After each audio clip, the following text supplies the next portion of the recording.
Hey, around here, we grow your business with Jesus at the center, a simple strategy and a little joy along the way. Grab your coffee and let's jump in. Today, we're going to be talking about the three lead magnet mistakes that are killing your list. Now, the last video, we talked about content. Today, we're going to be talking about lead magnets and why yours may not be working. Now, I've downloaded and reviewed more lead magnets than I can count. Some were absolute gold. They were simple, they were useful, and they were easy for someone to take action on. And then there were others. And while they may look cute, they may have had some really pretty fonts, maybe some great graphics, but they kind of missed the point. And here's the truth: getting someone to grab your freebie isn't the only mission. Yes, it's going to grow our list. And that is very important. If you're not growing your list, I highly suggest you start doing that. Even in today's world with AI, we need to have and continue to be growing our list. But that's only step one. The real win is getting them to open it, use it, and think, I want more from her. I want more from him. Your lead magnet isn't just the list builder. It's that first moment someone experiences your value. It's that first handshake. It's that promise, that sampling of what it would be like to work with you. It's like that first impression. So if your freebie falls flat, and I've had it happen, I've had some that went really well, took off, and people loved them and would grab them up. And then I've had some that just kind of sat there. And the funny and interesting thing is the quality of what was inside on both were very similar. The quality was there. But we're going to talk about some reasons and mistakes why your lead magnet may fall flat. And if it doesn't help, if it doesn't speak to what they actually need right now, or if it overwhelms them instead of serving them, they're going to maybe grab it because they think it's going to help them. Then they open it, they go, "Oh," they get a little disappointed, and then they unsubscribe. So it's no benefit to you to get them on your list if all they do is unsubscribe. When that happens, it's not about you and it's not to take personally. It's maybe because they didn't feel anything or get what they hoped for. And so we're going to fix that. That's why these mistakes matter so much.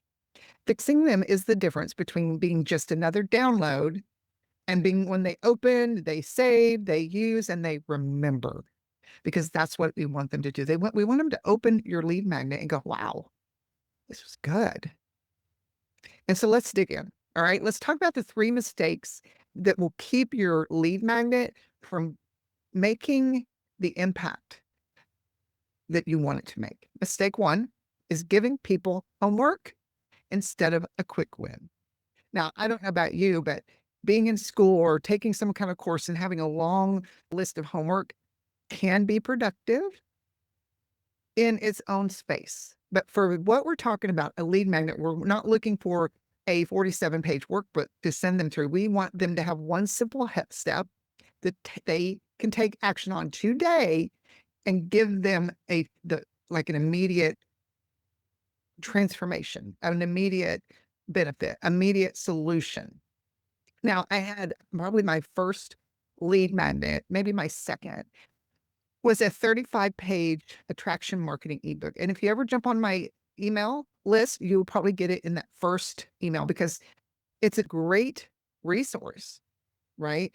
But for a lead magnet, you're already on my list when you get it. You can decide to grab it and pour into it.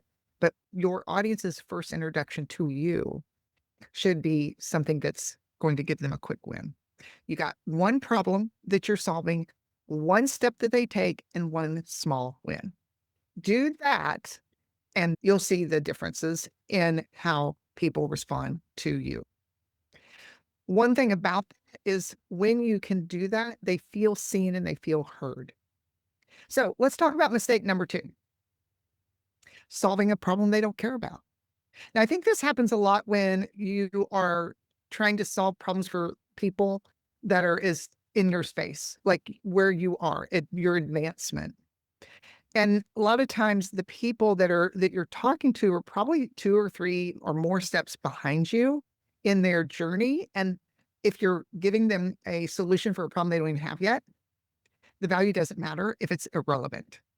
Your audience tells you, I love this too, because your audience, if you listen, your audience will be telling you what they need.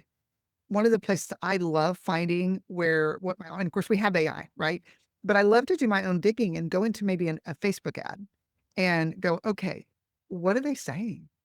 What irritates people about this topic, right? And so usually it's obviously going to be an ad in my niche, but when you listen and you create from that, all right. So you want to. So number one was give them a quick win. Number two is solving a problem that they care about, that's relevant to them. And then you listen. And mistake number three, and this is the biggie, y'all. This is the biggie. Mistake number three is the lead magnet is not connected to your offer. This will keep you broke. If your lead magnet sits on its own, people won't move. Your lead magnet needs to bring people to you. It's like the welcome mat at your house. If they just stand there, you're like, here, come on in. Your lead magnet brings them in, right? But if you bring them in to your world, let's say you're at a coffee shop, you walk into the door, you go in because you want some coffee, or maybe you want a snack or whatever it is, and they don't offer you anything. You're just standing there. Okay, I kind of wanted some coffee. No one's going to give me any. And so you leave. And that's what's happening when your lead magnet doesn't lead to your offer. At some way, they get led to the bigger picture. When someone comes into your world and they are obviously ideal because your lead magnet is going to be created as that small piece of the pie, your offer is a big pie and your lead magnet is just a tiny little piece, gives them a taste. It gives them an immediate result. And just like taking a bite of pie, there's joy, there's maybe you're hungry. And so it satisfies that a little bit. But then it's like, this is so good. I want more. And that's what your lead magnet does. It leads to an offer. And so it must point directly forward with what you help people do.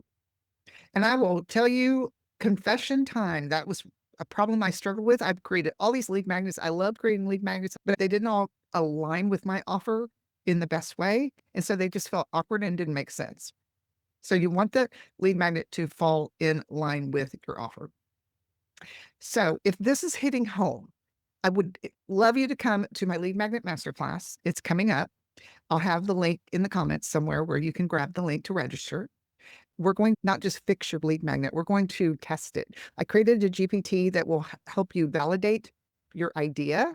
So you go into creating a lead magnet that is already desirable, craveable. It's going to create curiosity.